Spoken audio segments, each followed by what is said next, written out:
All right, so I want to show you a student example. One of my students wrote last year after we did this lesson. So before we did this lesson, this was their writing, and then we did this stay true to your point of view, and they made observations and rewrote their writing. So this is the piece where she wrote about a time that her dog got hurt really bad, and let's read it and see and think to ourselves, does this make sense? Does it stay true with the point of view? So everything that the author is experiencing.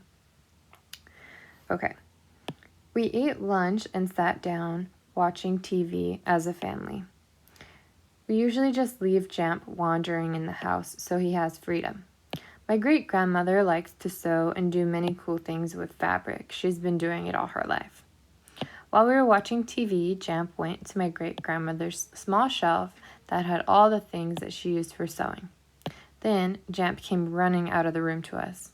"Ah!" I screamed as I saw Jamp cough up blood on the floor. He had swallowed a needle and was running around the room screeching in pain. My mom quickly picked him up and took him to the vet. So after doing this lesson, this is what my student wrote their changes. So in this paragraph here, while we were watching TV, Jamp went into the small shelf and where she kept the sewing things. So the student said, "I wouldn't have seen this because she was busy watching TV." All right, this is something she figured out after the fact. Remember, stay in the moment and just include exactly what you saw, heard, what you felt, right? So she didn't know this until after. And also down here, she said he had swallowed a needle and was running around the room screeching in pain and swallowed a needle. So she didn't know what was wrong with her dog until they went to the vet. So this information shouldn't be here yet. So let's see how she made her edits. All right, now here is her story draft rewritten. I was sitting on one side of the couch with my mom sitting next to me. My great-grandma and grandma were sitting on the cushioned seats across from us.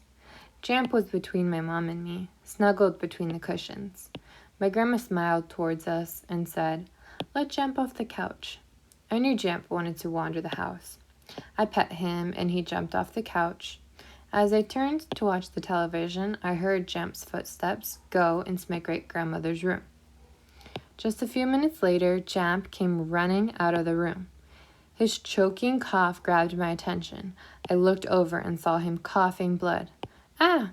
I screamed. I jumped up on the couch. I didn't know what to do. I was so shocked and scared. So we can see that the changes she made, she doesn't tell us where Jamp went. She only knows what she heard. Also, she only knows what she saw, which is saw and heard, right? Her dog coughing and choking up blood. She doesn't yet know that there was a needle. She's going to find that out in the future. So really, when you're writing, to make sure it's true to your point of view, make sure that you put yourself back in that moment and tell the story just like you experienced it. Try not to grab information that you learned later. Stay in that moment.